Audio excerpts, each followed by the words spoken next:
আমন্ত্রণ ২১-এর রাতে। আমাদের আজকের বিষয় মাঠের অবস্থা কেমন।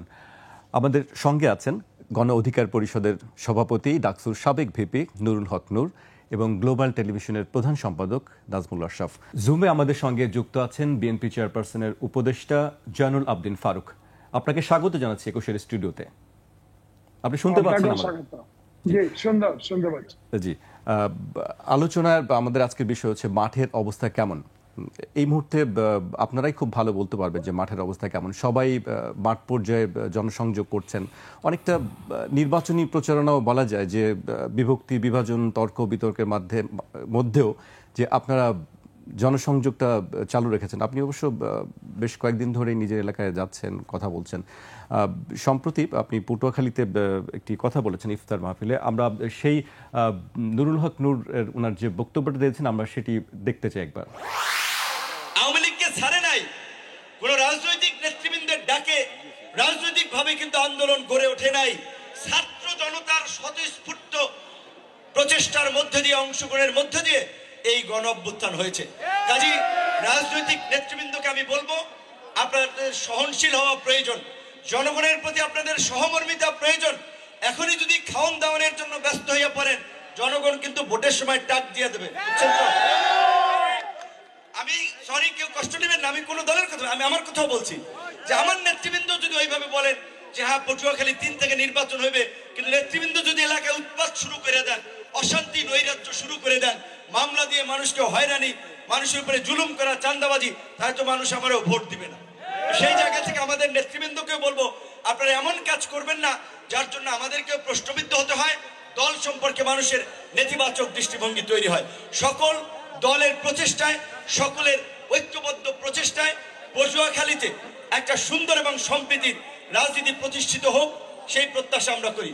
গতকালকে চাঁদপুরের ইফতার প্রোগ্রামে অংশগ্রহণ করেছিলাম। বিএনপি, জামাত, খেলাফত, ইসলামী আন্দোলন, প্রত্যেকটি রাজনৈতিক দল, গণ অধিকার পরিষদের পোলাপান যাদেরকে আপনারা বলেন, ওই পোলাপানের আয়োজনে একটা সুন্দর সুশৃঙ্খল বিশাল মাঠে প্রোগ্রাম করেছে, হাসান আলী মাঠে সবাই মিলিত হয়েছে। মিলিত হওয়ার পরে আমি জেলা বিএনপির সভাপতি, আমাদের ছাত্র রাজনীতির কাছের ভাই, ব্যক্তিগত সম্পর্ক মানিক ভাই, তার বাসা পুড়িয়ে দিয়েছিল আওয়ামী লীগ দীপুমনির লোকেরা, দেখতে গিয়েছিলাম। আপনার সে বিএনপির জেলার সেক্রেটারি সব ছাত্র দল, যুব দল, সব নেতৃবৃন্দ ছিল। কিন্তু দুঃখজনক, আমার এলাকায় আসলে কেন যেন আমি কোন রাজনৈতিক দল কিংবা কোন নেতৃবৃন্দ অযথাই একটা ঈর্ষা করেন। আমাদের নেতৃবৃন্দ তো দাওয়াত প্রোগ্রামে, কিন্তু অনেকে আসে না। যাই হোক, সেটা আমার কোনো আক্ষেপ নাই, কারণ আপনাদের সহযোগিতার সমর্থনে আমি এই পর্যন্ত আসি নাই, নেতা হই নাই। আমি নিজের যোগ্যতায়, মানুষের ভালোবাসায়, সারা বাংলাদেশের মানুষের দোয়ার মধ্যে দিয়েই আজকের জায়গাটিতে এসেছি। তবে ভালো লাগবে যদি দেখি একটা রাজনৈতিক সম্প্রীতি, সৌহার্দ্য থাকে, রাজনৈতিক ভিন্নতা থাকবে, রাজনৈতিক বৈচিত্র্য থাকবে, কিন্তু সবাই মিলে যদি তারপরও দেশ, জাতি, সমাজের স্বার্থে যদি এক জায়গায় মাঝে মাঝে মিলিত হতে পারি, কথা বলতে পারি, এই ধরনের সম্প্রীতির পরিবেশ আমাদের দরকার। না হলে ওই যে এখন প্রধান উপদেষ্টা সাংবাদিকদের সাথে বলছিল আওয়ামী লীগকে নিষিদ্ধ করার কোনো প্ল্যান নাই, রাজনৈতিক দলগুলো বক্তব্য দিচ্ছে, রাস্তায় নেমে পড়েছে। কিন্তু রাজনৈতিক বিভাজন যদি থাকে, রাজনীতির এই বিভাজনই আওয়ামী ফ্যাসিবাদকে আবার পুনর্বাসন করবে। কাজেই আমরা দেখলাম, আপনি শুনেছেন নিশ্চয়ই, সেখানে একটি কথা আপনি শুরুতেই বলেছেন যে খাওয়ান দাওয়ানের একটা কথা আপনি বলেছেন এবং পুরাতন সংস্কৃতির কথা বলেছেন, রাজনীতিতে যে বিষয়গুলো ছিল সেটি এখনো চলছে। আপনি আসলে কাদেরকে ইঙ্গিত করে কথাটা বলেছেন? আপনাদেরকে ধন্যবাদ জানাই যারা আলোচক হিসেবে আছেন, জয়নুল আবদিন ফারুক ভাই, সিনিয়র রাজনীতিবিদ, সাবেক হুইপ, সিনিয়র সাংবাদিক নাজমুল আশরাফ ভাই, আপনি এবং যারা দর্শকদেরকে। প্রথমত আপনি হেডলাইন যেটা করেছেন যে মাঠের অবস্থা কেমন, ওই দিক থেকে বলতে গেলে মাঠ এখন চাঙ্গা, মাঠে এখন ব্যাপক রাজনৈতিক সক্রিয়তা, বিভিন্ন রাজনৈতিক দল তাদের সাংগঠনিক রাজনৈতিক কার্যক্রম, ইফতার আলোচনা চলছে। জয়নুল আবেদিন ফারুক ভাই মাঠ থেকেই কিন্তু যুক্ত হয়েছেন, দেখা যাচ্ছে। হ্যাঁ, প্রোগ্রামের হয়তো ইফতার আলোচনা সবার প্রোগ্রাম থেকে যুক্ত হয়েছেন। আমরা যেটা দেখতে পাচ্ছি যে এই জুলাই অভ্যুত্থানের পরে, বিশেষ করে এই অভ্যুত্থানের অংশীজন হিসেবে রাজনৈতিক দলসমূহ যারা আছে, তাদের সিনিয়র নেতৃবৃন্দের কাছ থেকে অত্যন্ত দায়িত্বশীল একটা বক্তব্য, দায়িত্বশীল ভূমিকা দেখা যাচ্ছে। কিন্তু এটা ঠিক যে নিচের লেভেলে সেটা বিভিন্ন দলেরই নেতাকর্মীদের কিছু ক্ষেত্রে নিয়ন্ত্রণহীন কিছু কর্মকাণ্ড আমাদের এই জুলাইয়ের অভ্যুত্থানকে কিছুটা প্রশ্নবিদ্ধ করছে। কারণ আমরা যেটা গত 16 বছরে দেখেছি যে আওয়ামী লীগের আমলে যেভাবে আপনার একেবারে সমস্ত জায়গায় দলীয়করণ করা হয়েছে এবং মানুষের উপরে জুলুম নির্যাতন, এবং বিশেষ করে বাজারে একটা মুরগি বেচতে গেলেও সেটারও যে একটা চাঁদা দিতে হয় আওয়ামী লীগের নেতাকে, একটা বাড়ি করতে গেলে ইট নিতে হয় আওয়ামী লীগ থেকে, বালু নিতে হয় যুবলীগ থেকে, বাঁশ নিতে হয় ছাত্রলীগ থেকে। তো এইভাবে যে একটা সর্বত্র একটা সিন্ডিকেট এবং মানুষকে জিম্মি করার যে একটা প্রবণতা, আইন শৃঙ্খলা বাহিনী থেকে পুরো প্রশাসন, স্থানীয় নেতৃবৃন্দ থেকে শুরু করে যারা ওই এলাকার এমপি, তাদের কথায় উঠে বসে। সেই জায়গা থেকে আমরা মনে করি যে জুলাইয়ের পরের অন্তত চিত্রটা একটু ভিন্ন হবে। রাজনৈতিক দলের নেতৃবৃন্দের মধ্যেও যেমন একটা সহনশীল একটা সম্প্রীতির জায়গা থাকবে, তেমনিভাবে প্রশাসনের মধ্যে একটা নিরপেক্ষতা এবং একটা পেশাদারিত্ব থাকবে। কিন্তু সেটা আমরা প্রশাসনের মধ্যেও অনেক ক্ষেত্রে ঘাটতি দেখতে পাচ্ছি, এবং আপনার রাজনৈতিক নেতৃবৃন্দের মধ্যেও কিছু কিছু জায়গা অসহিষ্ণুতা দেখতে পাচ্ছি। যেমন নোয়াখালীতে ফারুক ভাই আছেন, নোয়াখালীর হাতিয়ার ইউনোর সাথে আজকে আমার কথা হলো, সেখানে আমাদের সংগঠনের নেতৃবৃন্দ আপনার একটা প্রোগ্রাম করার জন্য উপজেলা অডিটোরিয়াম আগে থেকে আপনার তারা বরাদ্দ নিয়েছে। সেখানে এই ছাত্র আন্দোলনের যে একজন নেতা, আমাদের পরিচিত ছোট ভাই, তার সমালোচনা করা আমার উচিত না, কারণ সে আমার ছাত্র সংগঠনের এফ রহমান হলের সভাপতি ছিল। তার নির্দেশে নাকি ইউনো ভয় পাচ্ছে, হান্নান মাসুদের কথা। হ্যাঁ, হান্নান মাসুদের কথা, যে তার নির্দেশ যে ওখানে গণ অধিকার পরিষদের লোকজনকে যেন স্পেস না দেওয়া হয়। কিছুদিন আগে যদিও দেখেছি যে কিছু লোকের সাথে আবার আপনার ওই চট দখল নিয়ে ঝামেলা হয়েছিল, বিএনপির কিছু নেতৃবৃন্দের নাম এসেছিল, সেখানে আমরা শুনতে পেলাম তার সাথে আওয়ামী লীগের যে সাবেক এমপি, আপনার ভদ্রলোকের নামটা আমার এমনিতে মনে নেই, ফারুক ভাই বলতে পারবেন, তার লোকেরা আওয়ামী লীগের লোকদের নিয়ে সে চট দখল, বাজার দখল, এগুলো সে নিয়ন্ত্রণ করতে যাচ্ছে, যে যার ফলে অন্য লোকজন, বিএনপি কিংবা অন্য দল, তাদের সাথে সংঘর্ষ হচ্ছে। তাহলে এটা যেমন এখনকার ছাত্র নেতৃবৃন্দ যারা আইকনিক হিসেবে আমরা চিনি, যাদের মাধ্যমে এই পরিবর্তনের একটা অগ্রণী ভূমিকা তারা রেখেছে আমরা ধরে নিই, সেই সমস্ত নেতৃবৃন্দ যেমন করছে, আমার দল বলেন, বিএনপি বলেন, জামাত বলেন, তাদের রাজনৈতিক দলের নেতাকর্মীরাও কিছু কিছু জায়গায় কিন্তু যে যেখানে পারছে একটা দখলবাজি, একটা নিজের আধিপত্য কায়েম এটা করছে। সেই প্রেক্ষাপটে আমি সব দল, আমাদের জেলার ইফতার প্রোগ্রাম উপস্থিত ছিল, আমি বলেছিলাম যে মানুষ এখন কিন্তু সচেতন, জনগণের উপরে আহ্বান জানিয়েছিলাম যে ভালো রাজনীতিবিদ তাদেরকে অ্যাকসেপ্ট করেন, খারাপ যারা করেন তাদেরকে বর্জন করেন। আর রাজনৈতিক দলের নেতাকর্মীরা এখনই যদি খামখাম করেন, চর দখল, খাল দখল, বিল দখল, কাঠ দখল, এগুলো যদি করেন, জনগণের কাছে কিন্তু ভোট চাইতে যেতে পারবে না, লজ্জায় পড়বেন। কাজেই যারা নির্বাচন করবেন, যারা জনপ্রতিনিধি হবেন, এইটা কিন্তু মাথায় রাখেন। এবং আজকের এই ইফতার প্রোগ্রামে যেভাবে বিভিন্ন রাজনৈতিক দলের প্রতিনিধিরা উপস্থিত হয়েছেন, এটা একটা সম্প্রীতির, সহনশীলতার নজির।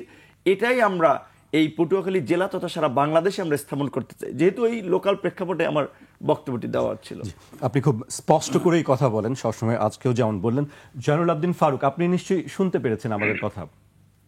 জি, এ বিষয়ে আপনার মন্তব্য জানতে চাই আমরা, যে বর্তমান যে সংস্কৃতি চলছে, যে নূর যেটা বললেন, টেলিভিশন, জি, মায়ের রমজানে আপনাকে অনেক অনেক মোবারকবাদ। আপনার স্বৈরাচারী শেখ হাসিনা সরকারের আমলে 21 টেলিভিশন কুক্ষিগত হয়ে গিয়েছিল, গণমাধ্যমকে পকটস্থ করেছিল, সংবাদপত্রের স্বাধীনতা তো দূরে থাক, সাংবাদিকের কথা বলার অধিকারটুকু বঞ্চিত ছিল।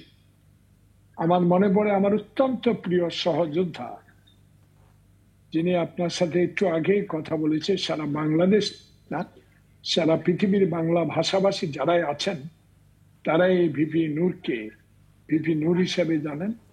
আর জোরালো কণ্ঠ আমার খুবই মর্মস্পর্শ করেছিল এক সময়, এখনো। আমি একটা অনুরোধ আজকে ওনার কাছে করব। আমরা তো বয়স্ক, স্বাধীনতা যুদ্ধের পর 54 কাটিয়ে 55-তে পা দিয়েছি গতকালকে, নিজের বয়সে 72 শেষ। সে কারণে আজকে যাকে আপনি এখানে আমন্ত্রণ জানিয়েছেন, আগামীর অত্যন্ত পরিশ্রমী একজন রাজনৈতিক কর্মী। আমি দুঃখিত যে আমি নোয়াখালী সোনামণি থেকে আপনার সাথে সংযোগ করেছি। তো আমি যাকে খুবই পছন্দ করি, সে মানুষটির মুখে আপনার প্রশ্নের উত্তর শুনে আমি অত্যন্ত খুশি হয়েছি। কে কোথায় যাবে, কে কোন দল আগামী নির্বাচনে অংশগ্রহণ করবে, জনগণ কাকে গ্রহণ করবে, একটি নিরপেক্ষ নির্বাচন যখন এই অন্টারিয়াম গভর্নমেন্ট উপহার দিতে পারবে, নিশ্চিত করতে পারবেন, তখনই প্রমাণিত হবে বাংলাদেশের গ্রহণযোগ্য রাজনৈতিক দল, নেতা, কর্মী। যে কর্মীর কথা একটু আগে বলেছেন, যিনি নূরের অনুষ্ঠান করার অনুমতি দিতে নিষেধ করেছেন, তাদের গ্রহণযোগ্য কতটুকু? আমার নেতা তারেক রহমান যখন 5 আগস্টের পর কড়া নির্দেশ দিয়েছিলেন, যেটা আমি এখনো গ্রামে অক্ষরে অক্ষরে পালন করতে চেষ্টা করেছি, 2-1টা ভুল ভ্রান্তি হতেই পারে, সেখানে আমি মনে করি যে এরাই আগামী দিনের ভবিষ্যৎ। আমার দৃষ্টিতে একজন মুক্তিযোদ্ধা হিসাবে, একজন স্বাধীনতার সপক্ষের লোক হিসাবে, একজন 16 বছরের রাস্তায় আন্দোলনের কর্মী হিসাবে আমি শুধু এইটুকু বলতে চাই, 71-এর যুদ্ধ বাংলাদেশে 54 বছর কাটা দেওয়ার পরও বাংলাদেশের সত্যিকার অর্থে মানুষ তার অধিকার প্রতিষ্ঠা করতে পারে নাই। সেই বিদায় 16 বছরের আমাদের আন্দোলন, আমার সাথে ভিপি নূরের দল, 16টি রাজনৈতিক দল যৌথভাবে আন্দোলন করে ফ্যাসিস্ট সরকারের বিতাড়ন করার জন্য যে রূপরেখা তৈরি করেছিলাম, তারই বহিঃপ্রকাশ ঘটেছে ছাত্র বৈষম্য আন্দোলনের মধ্যে। সকল গণতান্ত্রিক রাজনৈতিক দল যারা আমার ভোট আমি দিব, এই অধিকার প্রতিষ্ঠার জন্য আজকের ছাত্র বৈষম্য আন্দোলনকে সমর্থন করে এই ফ্যাসিস্ট আওয়ামী লীগের শেখ হাসিনা বিদায় নিয়েছিল। সে বিদায়ের পর এখন কি? এখন একটাই 18 কোটি মানুষের প্রাণের স্পন্দন, 18 কোটি মানুষের গ্রহণযোগ্য ব্যক্তি, হাজার বৈষম্য ছাত্র বিরোধী জনতার আন্দোলনে যারা আত্মহত্যা দিয়েছে, তাদের সরকার কি মনে করেন? একটা জিনিসই মনে করা উচিত আমার বিবেচনায়, যে বাংলাদেশে অতি শীঘ্রই, অতি তাড়াতাড়ি জনপ্রতিনিধির হাতে ক্ষমতা হস্তান্তর করলেই মাঠে ময়দানে আপনার যে প্রশ্নটা, সেটার সমাধান হবে। মাঠে ময়দানে কি হচ্ছে নুরু সাহেব বলেছে, মাঠে ময়দানে 2-1টা ত্রুটি কাজ যে কেউ করছে না, সেটা অস্বীকার করার কোনো কারণ নাই। এটার একটি মাত্র কারণ হলো, জনপ্রতিনিধি সরকার যখনই আসবে, গণতন্ত্র সত্যিকার অর্থে প্রতিষ্ঠা হবে। লেজুর ভিত্তিক সরকার হবে না, গণতান্ত্রিক সরকার হবে। তাদের আমলে এগুলো হবে না বলে আমি বিশ্বাস করি। তাই এই মুহূর্তে প্রয়োজন একটি নির্বাচন। জি ফারুক ভাই, আমরা বুঝতে পেরেছি আপনার কথা, আপনি আমাদের সঙ্গে যুক্ত থাকুন। আমি এ বিষয়ে নাজমুল আশরাফের কাছে জানতে চাচ্ছি যে আপনি দুজনের কথাই শুনেছেন যে রাজনৈতিক সংস্কৃতি একটু বিচ্যুতি, ত্রুটি বিচ্যুতি থাকতেই পারে। এর মধ্যে আপনি কিভাবে দেখেন আসলে বর্তমানে যে মাঠে সবাই আছেন, মাঠে অবস্থাটা কি মনে হয় আপনার কাছে? ধন্যবাদ হাসান জাকির, ভিপি নূরকে শুভেচ্ছা। এবং মার্চ মাস স্বাধীনতার মাস, একদিন আগে আমরা স্বাধীনতা দিবস উদযাপন করেছি। সেই মাসে এবং আমরা ডিসেম্বরেও সবচেয়ে বেশি স্মরণ করি, শ্রদ্ধা জানাই মুক্তিযুদ্ধে যারা শহীদ হয়েছেন এবং যারা যুদ্ধ করে দেশটাকে স্বাধীন করেছেন, সেই বীর মুক্তিযোদ্ধাদেরকে, যারা জীবিত আছেন এবং যারা প্রয়াত হয়েছেন। আমরা খুবই গর্বিত যে আজকে আমাদের সাথে একজন বীর মুক্তিযোদ্ধা আছেন, জয়নুল আবদিন ফারুক ভাই। মুক্তিযুদ্ধের মাসে এবারের যে স্বাধীনতা দিবসটা আমরা উদযাপন করলাম, সেই উদযাপনটা এই 54 বছর ধরে আমরা যেভাবে করি, তার চেয়ে আমরা একটু ভিন্ন রকম দেখলাম। রাষ্ট্রীয়ভাবে এর গুরুত্ব অনেক কম দেওয়া হয়েছে এবং এই অভ্যুত্থানের মাধ্যমে যে শক্তির, যে রাজনৈতিক শক্তির উত্থান হয়েছে এবং 71-এর যে পরাজিত শক্তি, তাদের যে আস্ফালন এবং তাদের যে বক্তব্য, এই 71-এর সাথে 24-কে মেলানো, 71 আর 24-কে এক কাতারে নিয়ে আসা, কোনো কোনো ক্ষেত্রে চেষ্টাটা তাদের এমন যে 71-এর চেয়ে যেন 24 বড়। মুক্তিযুদ্ধের সাথে বাংলাদেশের ইতিহাসে কোনো কিছু তুলনীয় হতে পারে না। যারা মুক্তিযুদ্ধ করেছেন তাদের জীবিত অবস্থায় মুক্তিযুদ্ধের অবমাননা কেউ সহ্য করবেন না। বিএনপি মুক্তিযোদ্ধার প্রতিষ্ঠিত দল, বিএনপিতে অসংখ্য মুক্তিযোদ্ধা আছেন, অনেকে প্রয়াত হয়েছেন, খেতাবদারী মুক্তিযোদ্ধা আছেন, ফারুক ভাইয়ের মতো অনেক মুক্তিযোদ্ধা এখনো সক্রিয় আছেন বিএনপিতে। যে কারণে এই 71 আর 24 নিয়ে যে একটা কুবিতর্ক শুরু হয়েছে এবং কিভাবে 71-কে ছোট করে 24-কে বড় করা যায়, সেই চেষ্টা যারা করেছে তাদের ব্যাপারে কিন্তু আমরা বিএনপি মহাসচিব মির্জা ফখরুল ইসলাম আলমগীর, বিএনপি স্থায়ী কমিটির সদস্য জনাব মির্জা আব্বাস, ওনাদের বক্তব্যগুলো আমরা শুনেছি, যথার্থই ওনারা বলেছেন। তার মানে যারা 71-এ পরাজিত হয়েছে, যারা ৭১-কে মানে না, যারা ৭১-এর অপশক্তি, তারাই ঘুরে ফিরে মুক্তিযুদ্ধকে ছোট করার চেষ্টা করে। তাহলে সরকার যখন রাষ্ট্রীয়ভাবে স্বাধীনতা দিবস উদযাপন এবং তার নানান আনুষ্ঠানিকতার ক্ষেত্রে ঘাটতি রাখে, কমতি রাখে, কমিয়ে দেয়, তার মানে সরকারও কি তাহলে ওই রাজনীতির পক্ষ অবলম্বন করছে, সেই প্রশ্ন উঠতে পারে। ফলে এবারে স্বাধীনতা দিবসের সবচেয়ে বড় তাৎপর্য ছিল আমাদের শ্রেষ্ঠ অর্জন মুক্তিযুদ্ধ, সর্বকালের সর্বশ্রেষ্ঠ সন্তান মুক্তিযোদ্ধারা, তাদেরকে আমরা কতটা ছোট করছি, হেয় করছি, খাটো করছি। সেই জায়গায় আমরা তো দেখছি বিএনপি ছাড়া খুব কম দলই আছে যারা এই জায়গাটা সোচ্চার হচ্ছে। আওয়ামী লীগ মুক্তিযুদ্ধ নিয়ে ব্যবসা করেছে, আওয়ামী লীগ মুক্তিযুদ্ধকে কুক্ষিগত করেছে, আওয়ামী লীগ মুক্তিযুদ্ধের চেতনার নামে অনেক অপকর্ম করেছে, সে কারণে তাদের পরিণতি হয়েছে। কিন্তু তাই বলে তো মুক্তিযুদ্ধের কোনো দোষ না, মুক্তিযুদ্ধের ইতিহাসের কোনো দোষ না। সেই জায়গাটিতে যদি আমরা নজর না দেই, তাহলে যেই আশঙ্কার কথা, যেই জুজুর ভয়ের কথা আমরা বহু বছর শুনে আসছি, স্বাধীনতা বিরোধী, মুক্তিযুদ্ধ বিরোধী, রাজাকার, পাকিস্তানপন্থী, এদের উত্থান আস্ফালন, সেটা এতদিন আমরা শুনেছি বাঘ আসে, সেটা ছিল ফলস অ্যালার্ম। এখন কি সত্যি বাঘ আসছে, সেই প্রশ্ন কিন্তু আসতে পারে। আমরা এর মধ্যে আরও অনেক ঘটনা দেখেছি সরকারিভাবে, রাজনৈতিকভাবে, সামাজিকভাবে, যেগুলো দেখে আপনি আতঙ্কিত হতে পারেন এবং আপনি আশঙ্কা করতেই পারেন, তাহলে কি আমার এই শ্রেষ্ঠ অর্জন মুক্তিযুদ্ধ, স্বাধীনতা, তার বিপরীত শক্তি কি তাহলে আস্তে আস্তে এতই শক্তিশালী হচ্ছে সামাজিকভাবে, রাজনৈতিকভাবে, রাষ্ট্রীয়ভাবে, আঞ্চলিকভাবে বা আন্তর্জাতিকভাবে, যেখানে আমরা আমাদের এই মর্যাদা অর্জন হারিয়ে ফেলব। সেটি ছিল এই স্বাধীনতা দিবসে মাঠ পর্যায়ে সবচেয়ে বড় বাস্তবতা। এবং আপনি নিশ্চয়ই নতুন দল, পুরনো দল অনেকের বক্তব্য শুনেছেন এই ৭১ নিয়ে, ২৪ নিয়ে। ২৪-এর পাশে ৭১-কে আনা, এটা আমি বলবো একটা স্পর্ধা। মুক্তিযোদ্ধারা বেঁচে থাকতে এই স্পর্ধা তারা কিভাবে দেখান আমি জানি না। সেই জায়গায় এই ফারুক ভাইদের মতো মুক্তিযোদ্ধারা সক্রিয় হচ্ছেন, আমি মনে করি আরও বেশি সক্রিয় হওয়া দরকার। কারণ মুক্তিযুদ্ধ নিয়ে ব্যবসা করার কারণে, মুক্তিযুদ্ধ নিয়ে কথা বলবো না, তার পক্ষে দাঁড়াবো না, এই ইতিহাস বিকৃতিকে আমরা রুখে দেব না। যেমন প্রধান উপদেষ্টা, যেটা মির্জা ফখরুল যথার্থই বলেছেন, প্রধান উপদেষ্টা আপনার স্বাধীনতা দিবস উপলক্ষে জাতির উদ্দেশ্যে ভাষণ দিলেন। দিবসটা হচ্ছে স্বাধীনতা দিবস, সেখানে তিনি জাতির উদ্দেশ্যে ভাষণ দিলেন। সেখানে আপনার শহীদ প্রেসিডেন্ট জিয়াউর রহমানের নামটাই তিনি উল্লেখ করলেন না। স্বাধীনতা ঘোষণা নিয়ে আমরা অনেক বিতর্ক শুনেছি, কিন্তু নানান তথ্য প্রমাণের প্রেক্ষিতে যেটা আমরা জেনেছি যে শহীদ প্রেসিডেন্ট জিয়াউর রহমান, তখনকার মেজর, তিনি ঘোষণা দিয়েছেন এবং এক পর্যায়ে বঙ্গবন্ধুর পক্ষেও তিনি ঘোষণা দিয়েছেন। তার মানে ঘোষণাটা তিনি দিয়েছেন, সেটি নিজ কানে ৭১-এ যারা বেঁচে ছিল তারা সবাই শুনেছে, মুক্তিযোদ্ধারা শুনেছে, সাধারণ মানুষ শুনেছে। সেই ঘোষণা শুনে তারা উদ্বুদ্ধ হয়েছে, যুদ্ধে ঝাঁপিয়ে পড়েছে। সেই সত্যটাও কেন প্রধান উপদেষ্টা বা সরকার প্রধান বলতে পারলেন না? তার মানে কি, যে আশঙ্কার কথা বললাম নানান তৎপরতায়, সেখানে কি তারও কোনো অবস্থান আছে? যদি থেকে থাকে সেটা খুব দুঃখজনক হবে। এটা গেল আমি স্বাধীনতা দিবসে মাঠ পর্যায়ের কথা বললাম। আর নির্বাচনের ব্যাপারে যদি বলেন, হ্যাঁ, এর মধ্যে প্রসঙ্গে আমি আসছি, পরে সামনে আসছি। আমরা বুঝতে পেরেছি আপনার বক্তব্য।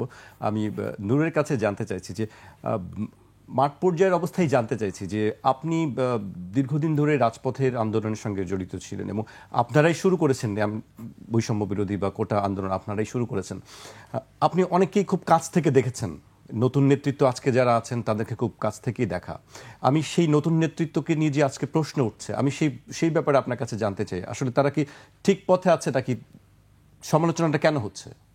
আমি খুব আশ্চর্যান্বিত হচ্ছি, বিশেষ করে ইতিমধ্যেই গণমাধ্যমে এবং বিভিন্নভাবে আমাদের ছাত্র নেতৃবৃন্দ, যাদেরকে নিয়ে মানুষ একটা নতুন স্বপ্ন বুনছিল এবং বলা চলে যে মানে তাদেরকে দেবতা তুল্য মানুষ মনে করা শুরু করেছিল, কিন্তু তাদের সাম্প্রতিক কর্মকাণ্ড এবং বেশ কিছু ঘটনা, সেগুলো আসলে আমাদেরকে অবাক করেছে যে যেই ছাত্ররা বা যেই তরুণরা নতুন রাজনৈতিক বন্দোবস্তের কথা বলছে, নতুন কিছুর কথা বলছে, তারা যখন ১৫০ গাড়ির বহর নিয়ে শোডাউন দেয়, কিংবা তারা যখন বিভিন্ন আওয়ামী লীগের কোম্পানিকে টেন্ডার দেওয়ার জন্য সচিবালয়ে দৌড়ায়, আওয়ামী লীগের প্রতিষ্ঠানকে বা ব্যবসায়ীদেরকে টেকানোর জন্য ব্যাকআপ দেয়, কিংবা বসুন্ধরা হামিম গ্রুপের মতো আওয়ামী লীগের নেতাদের পয়সা নিয়ে তারা দল চালাতে চায়, 5 স্টার তারকা হোটেলে ইফতার প্রোগ্রাম করে, যেটা বিএনপির মতো বড় দলও করে না। বিএনপি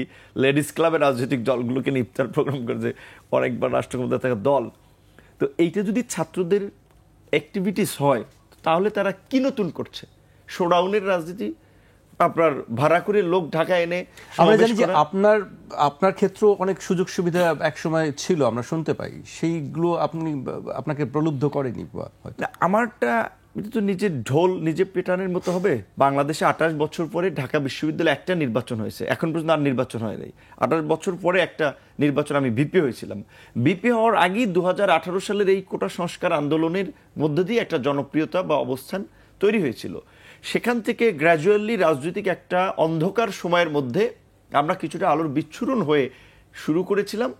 এবং বিশেষ করে আজকের যে 24-এর গণ অভ্যুত্থানের যে সমস্ত ছাত্র নেতৃবৃন্দ ঢাকা থেকে ঢাকার বাইরে যাদেরকে দেখেন পরিচিত, এদের অনেকেই সরাসরি আমরা একসাথে অ্যাক্টিভিজমের মধ্যে দিয়ে তৈরি হয়েছে। এবং এখানে একটা কথা আমি কম বলেছি, আমি টক শোতে কম যাই বা মিডিয়া একটু কম কথা বলি প্রোগ্রাম ছাড়া, কিন্তু না বললেই না। আজকে নাজমুল সাকি আমাদের আশরাফ ভাই যেটা বলেছিলেন, মুক্তিযুদ্ধের যেমন আওয়ামী লীগ এককভাবে ঠিকাদার হিসেবে সমস্ত কৃতিত্ব ইতিহাস নিজের মতো করে নির্মাণ করার চেষ্টা করেছে।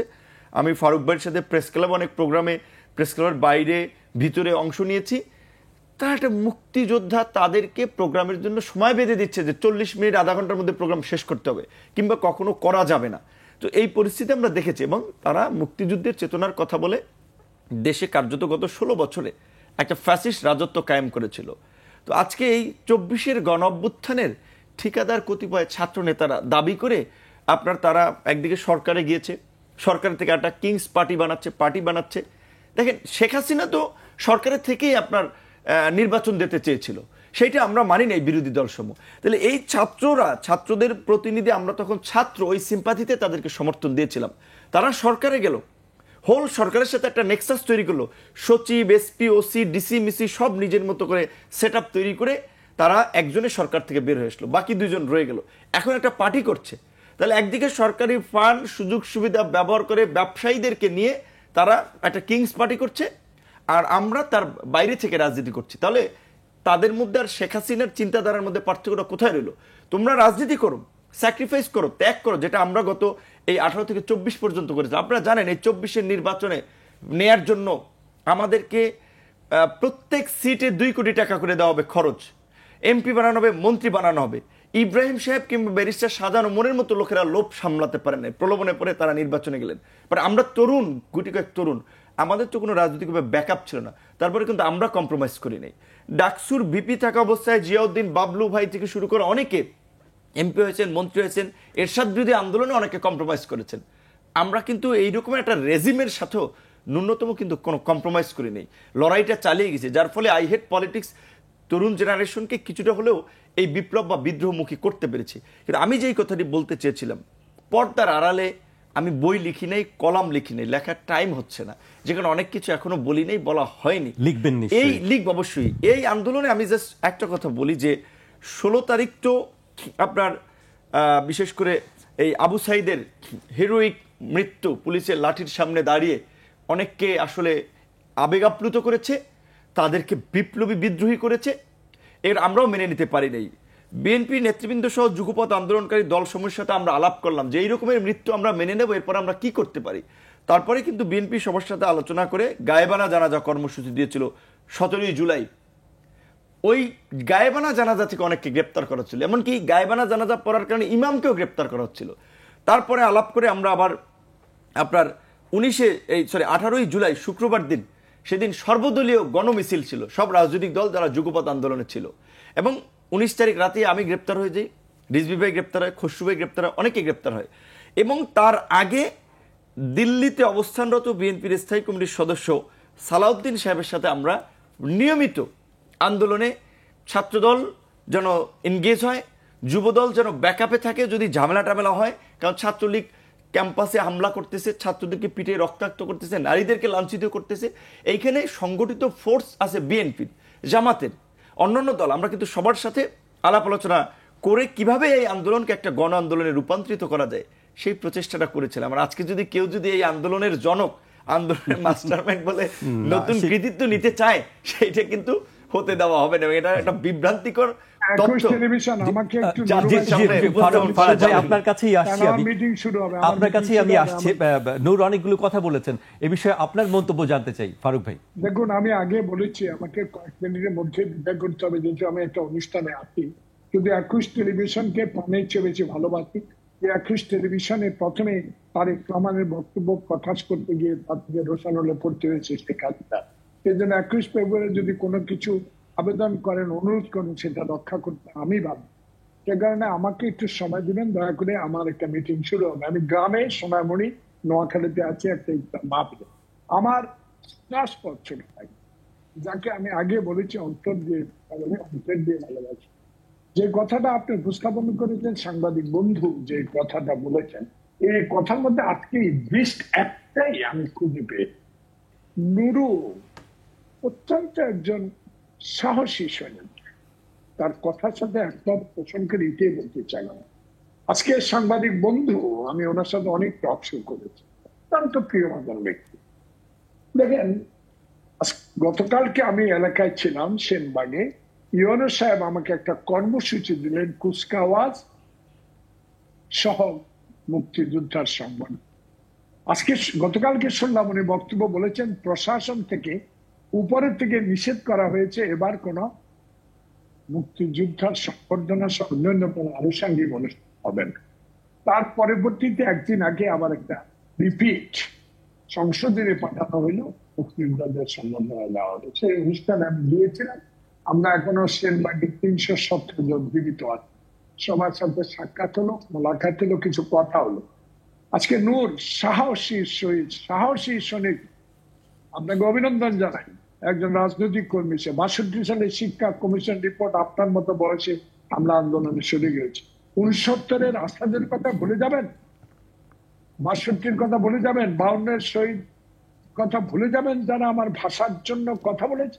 71, যে 71-এ 22 পরিবারের বিরুদ্ধে সংগ্রাম করে যুদ্ধে অংশগ্রহণ করে খালি পায়ে হাফ প্যান্ট পরে যারা 7 দিনে একবার ভাত খাই না, কুমড়া খেয়ে, সিদ্ধ কুমড়া খেয়ে জীবন বাজি রেখে যুদ্ধ করেছিলাম, সেই লোকের কথা ভুলে যাবেন।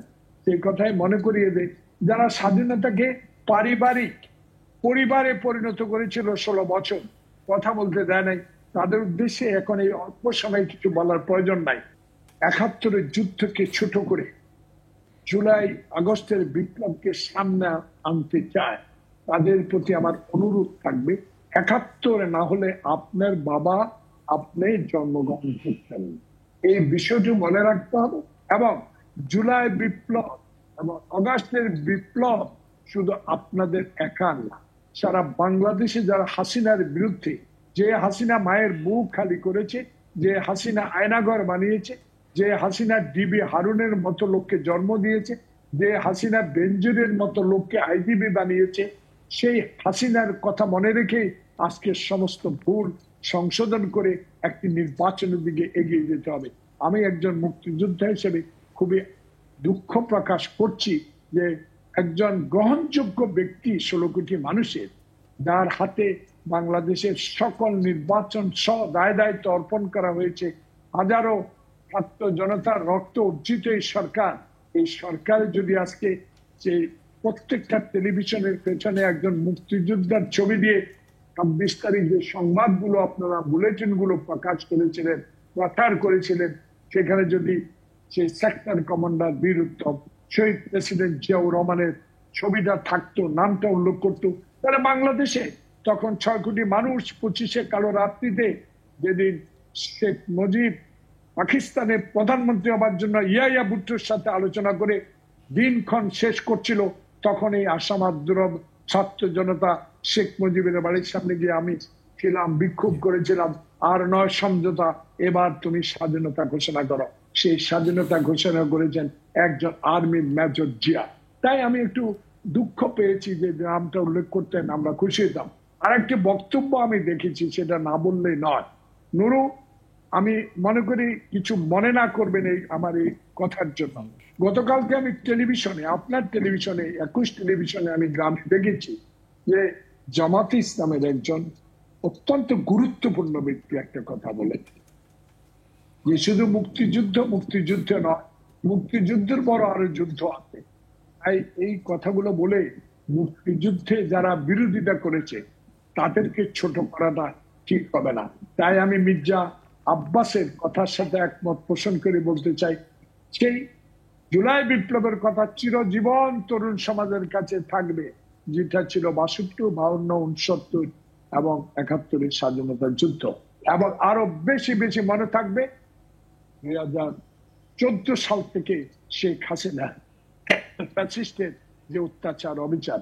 সে কারণে আমি নব গঠিত এই দলকে আহ্বান জানাবো, আপনারা এখনো তরুণ, আপনাদের কাছে আমরা অনেক আশা করি।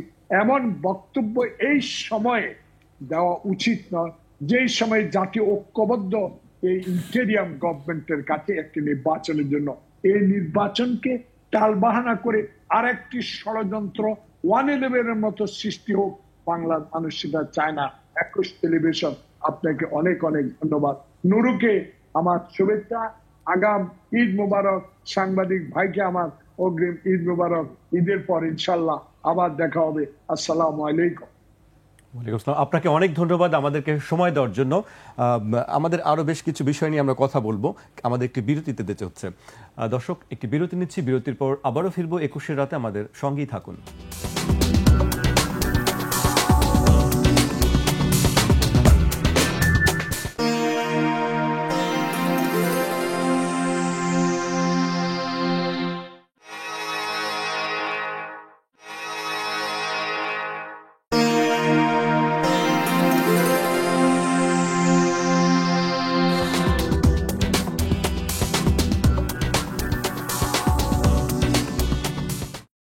বিরতির পর আবারও স্বাগত, আপনারা দেখছেন 21-এর রাত।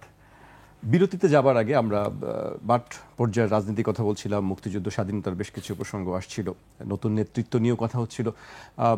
মাঝখানে একটি কথা শুনেছিলাম, একটু এটা গুজব, বা আপনি নিজে বলতে পারবেন যে আপনি সেই নতুন দলে যোগ দিচ্ছেন, এরকম একটি কথা ছিল, শুনছিলাম আমরা। আমি রমজানের শুরুর দিকে 12 দিন দেশের বাইরে ছিলাম এবং এরকম একটা বিভ্রান্তিকর সংবাদ আমি দেখে নিজে আশ্চর্যান্বিত হয়েছিলাম। কারণ আমরা বাংলাদেশে একটা ইতিহাস তৈরি করেছি যে বাংলাদেশের রাজনৈতিক দলগুলো এ পর্যন্ত যারা নিবন্ধিত কিংবা বলা চলে mainstream political party, maximum political পার্টিগুলো কিন্তু ক্ষমতার কেন্দ্রবিন্দুতে থেকে তৈরি হয়েছে।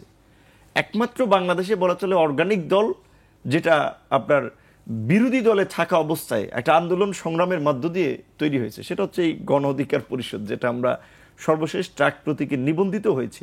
আমরা একটা ছাত্র আন্দোলন করেছিলাম 2018 সালে, সেখান থেকে ছাত্র সংসদ নির্বাচনে জয়লাভ 2019 সালে, সেখান থেকে ধারাবাহিকভাবে দেশের গণতন্ত্র, গণমানুষের অধিকার আদায়ের জন্য, দেশকে স্বাধীনতা সার্বভৌমত্ব রক্ষা করার জন্য ভিনদেশে আগ্রাসন আধিপত্যবাদের বিরুদ্ধে লড়াই, 2021 সালের যে মোদি বিরোধী আন্দোলন আপনারা দেখেছেন, সেই আন্দোলনে আমাদের ছাত্র যুব সংগঠন, দল করিনি তখন, 64 জন নেতাকর্মীকে গ্রেপ্তার করা হয়েছিল। কারণ ওই বছর আমাদের রাজনৈতিক দল ঘোষণার কথা ছিল, যেন আমরা গুছিয়ে না উঠতে পারি। তারপরে একই বছর 26শে অক্টোবর আমরা দল ঘোষণা করি এবং সেখান থেকে একটা ছাত্র সংগঠন, মূল দল এবং বাংলাদেশের কালচারে যে রাজনৈতিক দলের যে স্ট্রাকচার থাকা দরকার, যুব সংগঠন, শ্রমিক সংগঠন, এমনকি দেশের বাইরে একটা প্রবাসী সংগঠন, সবই আছে, একটা পরিপূর্ণ নিবন্ধিত রাজনৈতিক দল। আমি সেই দলের সভাপতি। আমি কোন দুঃখে আরেকটা সদ্য জন্ম লাভ করা শিশু রাজনৈতিক দলে যাব? সেই দলে তো নিবন্ধনও নাই। একটা রাজনৈতিক দল নিবন্ধন পেতে হলে বর্তমান ক্রাইটেরিয়ায় 100টা উপজেলায় আপনার কার্যালয় থাকতে হবে, 200 করে সক্রিয় সদস্য থাকতে হবে, 1/3 জেলা কমিটি থাকতে হবে। শুনতেছি যে এই নতুন দলকে নিবন্ধন দেওয়ার জন্য ওই শর্তগুলো নাকি শিথিল করা হচ্ছে। এই শর্ত পালন করে তারা নিবন্ধন এখন পর্যন্ত পাচ্ছে না। কিন্তু আমি অবাক হচ্ছি এটা মিডিয়ার মাতামাতি দেখে, এবং অহেতুক তাদেরকে একেবারেই জাতে তুলে আলোচনায় আনা যে ওখান থেকে নির্বাচন করবে, ওমকে আপনার এখান থেকে করবে, এতগুলো সিট পাবে। আরে এটা তো দল হিসেবে এখন পর্যন্ত আত্মপ্রকাশ করতে পারলো না। আমরা যে সংস্কার কমিশনের কাছে প্রস্তাবনা দিচ্ছি, সেখানে আমরা বলছি যে এটা আপনার ওই রাস্তার টং দোকানের মতো দোকান খুললেই একটা দল হিসেবে নিবন্ধন পাবে, সেটা না। একটা রাজনৈতিক দল নিবন্ধন পেতে হলে ন্যূনতম তার 3 থেকে 5 বছরের আপনার পলিটিক্যাল অ্যাক্টিভিটিস প্রয়োজন। তাহলে তারা এই দল ঘোষণাই দিল কয়েক মাসে, 1 মাস এখন পর্যন্ত হয় নাই। এখন সেই দলে আমি কোন দুঃখে যোগদান করতে যাব? তবে হ্যাঁ, আমার এই তরুণদের সাথে একটা আন্তরিক সখ্যতা রয়েছে, সম্পর্ক রয়েছে, কারণ তারা অনেকে আমার সাথে রাজনীতি করেছে, একসাথে কাজ করেছি। সেই জায়গা থেকে আমি তাদেরকে আলাপ আলোচনায় প্রস্তাব দিয়েছি যে বাংলাদেশের এখন যে একটা রাজনৈতিক ভ্যাকুয়াম, রাজনৈতিক একটা সংকট, এই সময় একটা শক্তিশালী রাজনৈতিক প্ল্যাটফর্ম হওয়া দরকার। সেক্ষেত্রে আমাদের মতো তরুণরা যারা আমরা একটা নতুন কিছু দিতে চাই, নতুন কিছু করতে চাই, তারা মিলে যদি একটা প্ল্যাটফর্মে ঐক্যবদ্ধ হতে পারি, সেটা দেশের মানুষকে আশা জাগাতে পারে। পুরানো রাজনৈতিক বন্দোবস্তের পরিবর্তনে যে আমরা কথা বলি, তাহলে আমাদের একটা নতুন অল্টারনেটিভ শক্তির সেভাবে মানুষের সামনে তুলে ধরা দরকার। সেই জায়গাতে বলছি, তারা যেহেতু ছাত্র রাজনীতি করেছিল, অনেকেই আমাদের সাথে যুক্ত ছিল, যে তোমরা ঘরের ছেলেরা ঘরে ফিরে আসতে পারো, যেহেতু এখন গণ অধিকার পরিষদ একটি নিবন্ধিত রাজনৈতিক দল। অথবা আরও অনন্য, আমি তাদেরকে নাম বলে ছোট করতে চাই না, যাদেরকে আপনারা টক শোতে দেখেন, আমাদের মতন, আমাদের চেয়ে বয়সে অন্তত আরও 10-15 বছর বা 8-10 বছর এগিয়ে সেই সমস্ত তরুণ লিডার যারাও পরিচিত, তারা সহ আমরা একটা রাজনৈতিক দল বা একটা মোর্চা করার আলাপ আলোচনা চলছিল। সেখানে ওই যে বললাম যে বয়স একটা ম্যাটার, বুঝছেন? আল্লাহর নবীকে, আল্লাহর নবুয়ত দেশে 40 বছর বয়সে, ওটা কিন্তু 22 বছর, 18 বছর, 50 বছরে দেয়নি, এবং সেটাও 23 বছর ধরে নবুয়ত দিয়েছেন। কাজী বয়স, অভিজ্ঞতা, এটা একটা ম্যাটার। এখন এই যে কিছু ছাত্র নেতৃবৃন্দ যারা রাজনীতি করার আগেই, মানে যে কোনো কারণেই হোক, একটা আন্দোলনের কারণে পরিচিত হোক কিংবা মিডিয়ার কারণে হোক, পরিচিত হয়ে গেছে, নেতার জায়গায় বসেছে, কাজে তারা কি বলছে কি করছে খেই হারিয়ে ফেলছে, নিজেরা ওটা বুঝতেছে না। মাঝখানে আপনি দেখেছেন সামরিক বাহিনী যে কি একটা অবস্থান তৈরি করেছে, এইটা কি এই সময় নেতৃবৃন্দের কাছে প্রত্যাশা? তো সেই জায়গা থেকে শুনেছি যে একজন ছাত্রনেতা, আমি যেটা যার আলোচনাটা শুরুতেও বলেছিলাম, হান্নান, সে বলছে নূর ভাই আমাদের এনসিপিতে যোগদান করবে। আরে ভাই, এখন তুমি সরকারের মানে আন্দোলনের কারণে পরিচিত হয়ে সরকারের বিভিন্ন দপ্তরে ঘুরে ফিরে কিছু পয়সা পাতি ইনকাম করতেছে, টেন্ডার মেন্ডার নিয়ে নিয়োগ দিয়ে ব্যবসায়ীদেরকে হুমকি ধামকি দিয়ে, তাই বলে টাকা পয়সা তোমার আগে তো আমাদের কাছে অফারের সুযোগ ছিল, এমপি মন্ত্রী হওয়ার, সরকারে যাওয়ার। আমরা তো ওই প্রলোভনে নিজেদেরকে বিসর্জন দিয়ে নিজেদের নৈতিক এবং চারিত্রিক অধপতন ঘটাই নেই, আনকম্প্রোমাইজিং ভাবে টিকে আছি, এবং ইনশাল্লাহ যতদিন এই দেশে থাকি, রাজনীতি করি, আপোষহীনভাবেই অন্যায়ের বিরুদ্ধে, জুলুমের বিরুদ্ধে, বৈষম্যের বিরুদ্ধে, দুঃশাসনের বিরুদ্ধে একটা লড়াই সংগ্রাম করে যাব। এবং আমাদের যেটা, আমাদের দলের স্লোগানই যেটা আমরা বলেছি, যে জনতার অধিকার আমাদের অঙ্গীকার, জনগণের অধিকারকে প্রতিষ্ঠিত করার জন্য আমরা রাজনীতি করতে চাই। আজকে এখন খুব রাষ্ট্র সংস্কার কথা আলোচনা হচ্ছে, 2বারের বেশি প্রধানমন্ত্রী থাকতে পারবে না, একই ব্যক্তি দলীয় প্রধান, সরকার প্রধান থাকতে পারবে না, আনুপাতিক হারে নির্বাচন। এই ঘোষণা তো গণ অধিকার পরিষদ যখন 2021 সালে রাজনৈতিক দল হিসেবে আত্মপ্রকাশ করে তখন তারা দিয়েছে। এই সংবিধান যে অকার্যকর হয়ে পড়েছে, আমাদের যে দুর্বৃত্তায়িত রাজনীতি, এই রাজনীতির সংস্কারের যে পরিবর্তন, এই পরিবর্তনের অঙ্গীকার নিয়েই কিন্তু একটা নতুন রাজনৈতিক দলের ঘোষণা করেছিলাম। ডাল নাই, টলন নাই, নিধিরাম সর্দার। আমাদের ওইভাবে লোকবল নাই, ফাইন্যান্সিয়াল ব্যাকআপ নাই, আমরা কিন্তু স্রোতের বিপরীতে একটা রাজনৈতিক যাত্রা শুরু করেছিলাম। সেখানে আজকের তরুণদের এই ধরনের সংগ্রামের মধ্যে দিয়ে যদি তারা গড়ে উঠতে পারত, মানুষ অনেক আশাবাদী হতো, তাদের দ্বারা আমরা একটা পরিবর্তন আশা করতে পারতাম। গত কয়েক মাসে তারা যেটা করেছে, ওইটা আওয়ামী লীগের পথে হাঁটছে। তাদের দ্বারা কোনো নতুন বন্দোবস্ত, নতুন কিছু এটা সম্ভব না, ওটা শুধুমাত্র রেটরিক কথাবার্তা এবং বোগাস কথাবার্তা। তারা এটা প্রমাণ করেছে কয়েক মাসে। সেই জায়গা থেকে এইটুকু আমরা বলতে পারি, এই নতুন রাজনৈতিক এই দল, সেটার সাথে আমাদের আপাতত যাওয়ার সম্ভাবনা নাই। এখন পর্যন্ত আমরা অন্য কোনো দলের সাথে নির্বাচনে জোট করিনি। গণ অধিকার পরিষদ নিবন্ধিত দল হিসেবে ঈদের পরেই আমরা আমাদের দলের প্রার্থীর তালিকা ঘোষণা করব এবং এককভাবে এগিয়ে যাওয়ার চেষ্টা করব। তবে দেশ এবং জাতির বৃহত্তর স্বার্থে আমরা যেটা মনে করি যে এই 5ই আগস্টের পরে একটা জাতীয় ঐক্যমতের সরকার হওয়ার দরকার ছিল। দুঃখজনক সেটা হয় নাই। যেটা জয়নুল ফারুক ভাই একজন মুক্তিযোদ্ধা, মুক্তিযুদ্ধের 71-এর পরেও শেখ মুজিবুর রহমানের কাছেও সেই সময় মুক্তিযোদ্ধারা বলেছিল আপনারা সবাই কিনা একটা জাতীয় সরকার করেন যুদ্ধবিধ্বস্ত দেশকে পুনর্গঠন করার জন্য। কিন্তু ওই যে আওয়ামী লীগ এককভাবে ক্ষমতার মসনদে বসবে, আধিপত্য বিস্তার করবে, সে কারণে যেমন করেনি, এই সময়ও এই ছাত্র নেতৃবৃন্দ তারা এককভাবে ক্ষমতায় থেকে কিংস পার্টি করার জন্য, ইতিহাস নিজেদের মতো করে নির্মাণ করার জন্য এই জাতীয় সরকার করে নাই। কিন্তু আমার মনে হচ্ছে এই সরকারের পরে একটা নির্বাচন হওয়াটাই বাংলাদেশের সংকট উত্তরণ হবে না। এখানে অনেক জিও পলিটিক্সের ম্যাটার আছে। আগামীতে যদি বাংলাদেশে একটা সর্বদলীয় জাতীয় ঐক্যমতের সরকার কিংবা মেজর পলিটিক্যাল পার্টিগুলোর কনসেনসাসে একটা সরকার না হয়, বাংলাদেশ অনেক ধরনের চ্যালেঞ্জ মোকাবেলা করবে। সেই জাতীয় ঐক্যের জায়গা থেকে যদি কোনো নির্বাচনী জোটের প্রয়োজন হয়, আমরা সেটা বিবেচনা করব। আপনি অনেকগুলো কথা বললেন, অনেক বিষয় নিয়ে কথা বললেন। নাজমুল সাহেব, আপনি শুনেছেন নূরের কথাগুলো? দেখেন, নতুন রাজনীতি, ভালো রাজনীতি, উন্নততর রাজনীতি, কল্যাণমুখী রাজনীতি, দেশপ্রেমের রাজনীতি, অতি সাধারণ মানুষের স্বার্থ অনুযায়ী রাজনীতি, এগুলো কথা তো আমরা বহু বছর বিভিন্ন মানুষের মুখে শুনেছি। সেটার বাস্তব রূপ আমরা দেখি নাই, কারণ আমাদের প্রচলিত রাজনীতিতে এই বিষয়গুলো একরকম অনুপস্থিতি বলা যায়। ফলে এই 24-এর গণঅভ্যুত্থানের পরে যারা সামনের কাতারে আসলেন, যারা সেই গণ অভ্যুত্থানের নেতৃত্ব দিয়েছিলেন, যদিও তাদের সাথে আপামর জনগোষ্ঠী ছিল, সকল শ্রেণী পেশার মানুষ, সকল রাজনৈতিক দলের, সকল ছাত্র সংগঠনের, কিন্তু তারা সামনে ছিল, নেতৃত্বে ছিল, তারা সমন্বয় করেছেন, ফলে তাদেরকে মানুষ চিনেছে। তাদের নেতৃত্বে যখন একটি দল হলো, তখন তাদের প্রতিশ্রুতি উপরে মানুষ ভরসা রাখতে চেয়েছিল, বা এখনো রাখছে বলে আমি মনে করি, কিন্তু সেই ভরসাটা দিন দিন ঠুনকো হয়ে যাচ্ছে, দুর্বল হয়ে যাচ্ছে তাদের কথাবার্তা এবং কাজকর্মে। নতুন দল করেছে তরুণদের নেতৃত্বে, তারা নতুন রাজনৈতিক বন্দোবস্ত কথা যা বলেন এবং যা করেন তার মধ্যে তো মিল দেখছি না এখন পর্যন্ত। বলতে পারেন 1 মাস হয় না একটি দল, এখনই কি আমরা তাদেরকে বিচার বা মূল্যায়ন করব? তা করব না, কিন্তু মর্নিং শোজ দ্য ডে। আপনি 1 মাস হতে না হতেই এই দলটির বিভিন্ন নেতার যে কথাবার্তা, কর্মকাণ্ড বিতর্ক তৈরি করেছে। তার মানে হচ্ছে যে আপনি এটা কি রাজনৈতিক অনভিজ্ঞতা বা অপরিপক্কতার কারণে হয়েছে, নাকি দলের মধ্যে এখনো সেরকম শৃঙ্খলা আসে নাই, নাকি একটি দল কিভাবে পরিচালনা হয় সেই বিষয়গুলো এখন ওনারা গুছিয়ে নিতে পারেন নাই? অনেক কারণ থাকতে পারে। আপনি 101টা কারণ দিয়ে জাস্টিফাই করতে পারেন যে এই নতুন রাজনৈতিক দল জাতীয় নাগরিক পার্টির বিভিন্ন গুরুত্বপূর্ণ নেতাদের কথা এবং কাজ নিয়ে যা কিছু সমালোচনা হচ্ছে, যেগুলোকে প্রচলিত রাজনীতির মতোই মনে হচ্ছে, যেই রাজনীতি থেকে আমরা বেরিয়ে আসতে চাই সেই রাজনীতির মধ্যেই তারা ঢুকে পড়ছেন।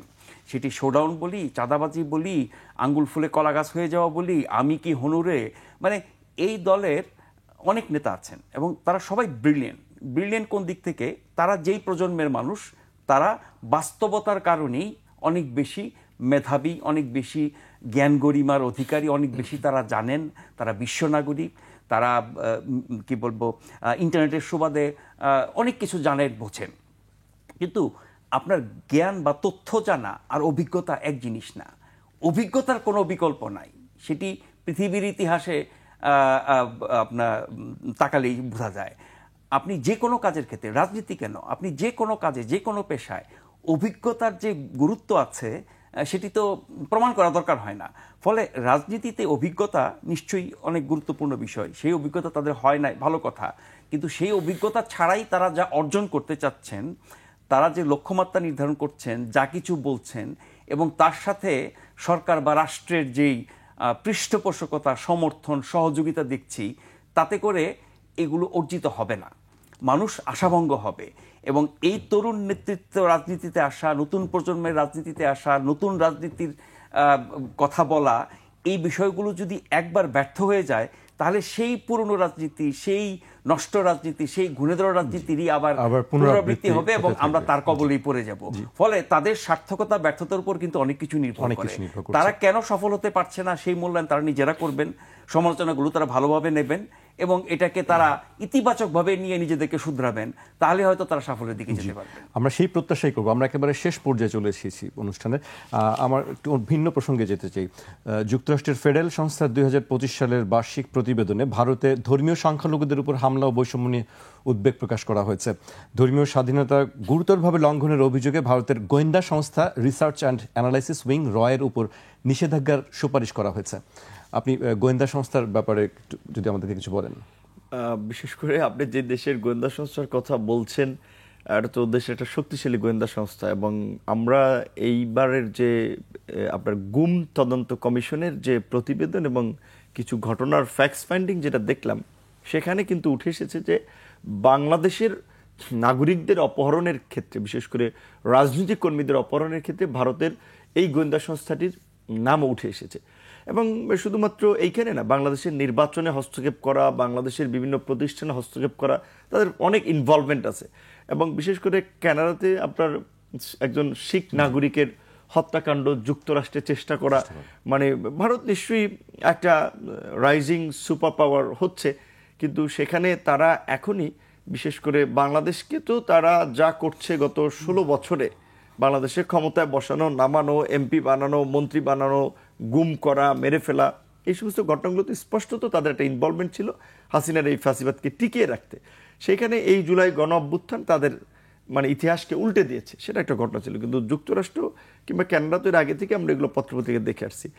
ওই সমস্ত ওয়েস্টার্ন দেশে যদি তারা খবরদারি করতে যায়, তারা তো সেটা মানবে না। আর বাংলাদেশে বিশেষ করে এই বিজেপির ক্ষমতাসীন সময়ে যেভাবে সংখ্যালঘুদের উপরে নির্যাতন হচ্ছে, কখনো মসজিদের মধ্যে শিবলিঙ্গ খুঁজে পায়, কখনো আপনার গরুর মাংস বহনের কারণে মানুষকে পিটিয়ে মারছে, কখনো রাস্তায় নামাজ আদায় করার কারণে পিটিয়ে মারছে।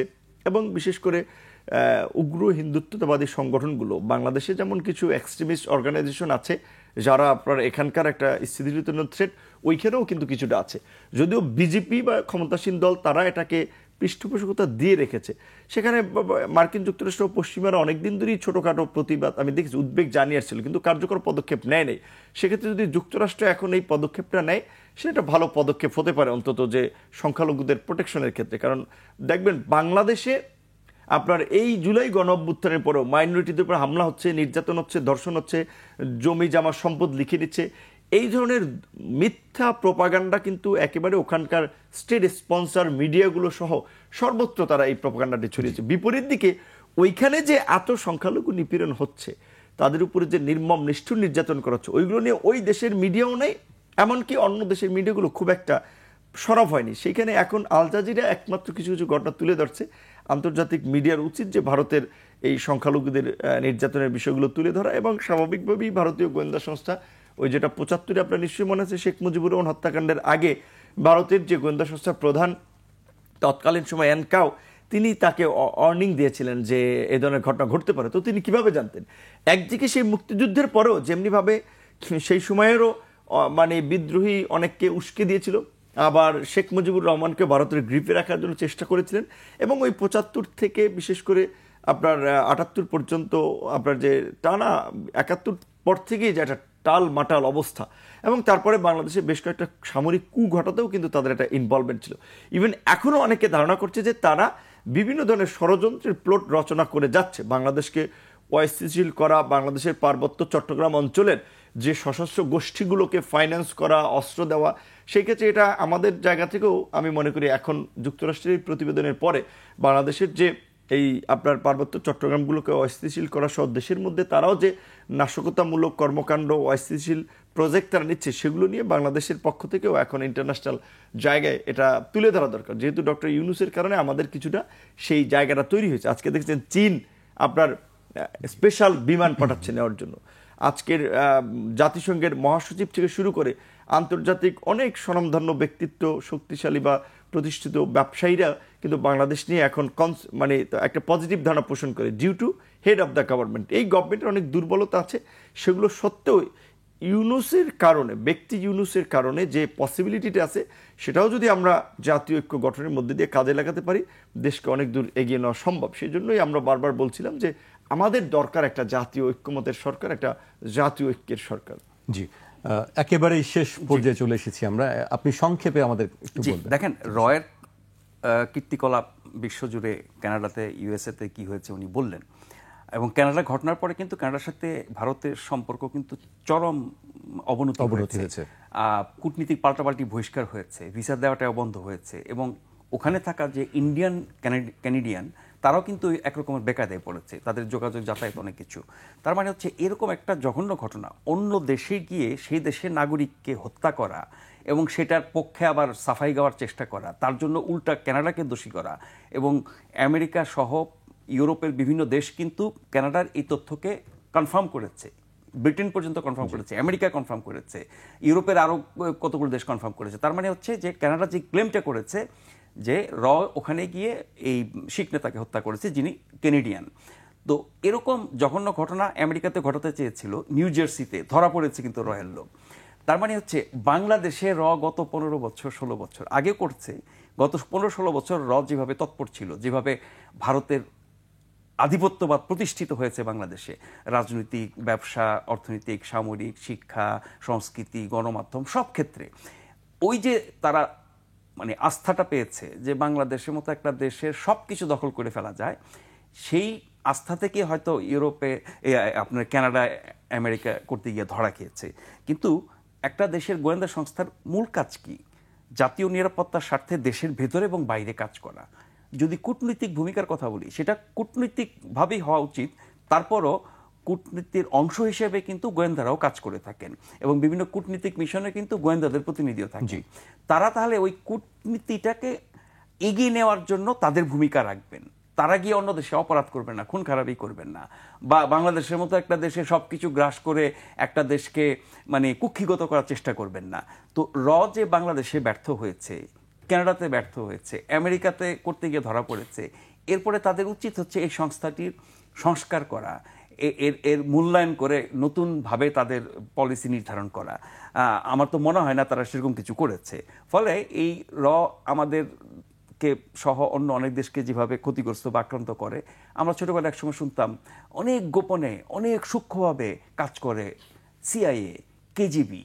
তারপরে একসময় আমরা শুনলাম যে এখানে কাজ করে আইএসআই, তো আইএসআই না না আইএসআই, পাকিস্তান না ইন্ডিয়া, ইন্ডিয়া না পাকিস্তান, এইরকম দ্বিধাদ্বন্দ্বে আমরা অনেকদিন থাকলাম, রাজনীতিতে অনেক কিছু দেখি শুনি। এরপরে একটা পর্যায়ে দেখা গেল যে আইএসআইয়ের কোনো পাত্তা নাই, পুরো দখল করে ফেলেছে। এখানে সিআইএ, কেজিবি বা অন্য কোনো দেশের কোনো পাত্তা নাই, একদম একচেটিয়াভাবে দখল করে ফেলেছে। এই 16 বছরে এরকমটা হয়েছে এবং বাস্তবে বিভিন্ন ঘটনা পর্যবেক্ষণ করলে তাই দেখা যায়। এখন ইন্ডিয়া ইজ টোটালি আউট। তাহলে কে ইন করেছে? এই যে শুরুতে আলোচনা করছিলাম মুক্তিযুদ্ধ কেন্দ্রিক, স্বাধীনতা কেন্দ্রিক যেই তৎপরতাগুলো আমরা দেখছি, তাহলে কি এখানে আইএসআই আবার ভর করেছে? হয়তো বা করেছে, অবিশ্বাস করার কোনো কারণ নাই। ইন্ডিয়া আউট হয়েছে, একটা ভ্যাকুয়াম তৈরি হয়েছে, সেই ভ্যাকুয়ামটা ফিল আপ করার চেষ্টা করছে পাকিস্তান। এই যে ধরেন পাকিস্তানের সাথে সম্পর্ক স্বাভাবিক হওয়া কোনো ব্যাপার না, দুটো দেশের মধ্যে যুদ্ধ এরকম পৃথিবীতে অনেক হয়েছে, তারা চরম মিত্র হয়েছে, সেটা বিষয় না।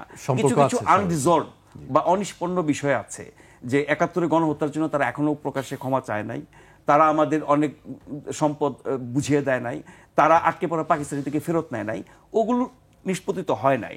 কিন্তু ন্যূনতমভাবে ইতিহাসের জঘন্যতম হত্যাযজ্ঞের জন্য তারা একবার রাষ্ট্রীয়ভাবে সরকারিভাবে দুঃখ প্রকাশ করবে না, সেটা হয় না। এখন তো সেটা করার প্রশ্ন ওঠে না, আরো বেশি দাপট বেড়েছে। এই যে একটা খবর বেশ ভাইরাল হয়েছে গণমাধ্যমে, দেখেছেন কিনা, অপারেশন সার্চ লাইট, এই 25শে মার্চ ভয়াল কাল রাতে বাঙালি উপরে যেভাবে পাকিস্তান হানাদার বাহিনী ঝাঁপিয়ে পড়েছিল হত্যাযজ্ঞে, সেই সার্চ লাইটের সাথে জড়িত এক সেনা কর্মকর্তা বাংলাদেশে এসেছে, রাষ্ট্রীয়ভাবে তাদেরকে সম্মান দেওয়া হচ্ছে, গুরুত্ব দেওয়া হচ্ছে। তার মানে এটা কি? ভারতকে আমরা আউট করেছি, ভারতের আধিপত্যবাদ, আগ্রাসনবাদ এগুলো কোনো কিছু এখন নাই। তার মানে কি আরেক দলে, আরেক দেশের, আরেক মানে শক্তির আগ্রাসনের মধ্যে আমরা পড়বো? সেটা তো আরেক ভয়ঙ্কর ব্যাপার। ওনার দল সহ আরো অনেকেই যারা ভারতের আগ্রাসনবাদের বিরুদ্ধে লড়েছেন মাঠে ময়দানে ঝুঁকি নিয়ে, আমরা আশা করব অন্য কোনো দেশ, সেটি যদি পাকিস্তানও হয়, তাদের বিরুদ্ধে একইভাবে ওনারা লড়বেন। জি, আমাদেরকে শেষ করতে হচ্ছে। নুরুল হক নূর, আপনাকে অনেক ধন্যবাদ আমাদেরকে সময় দেওয়ার জন্য। নাজমুল আশরাফ, আপনাকে অনেক ধন্যবাদ। আজ এখানেই শেষ করছি। আপনারা সবাই সুস্থ থাকুন, নিরাপদে থাকুন, আর 21-এর সঙ্গেই থাকুন।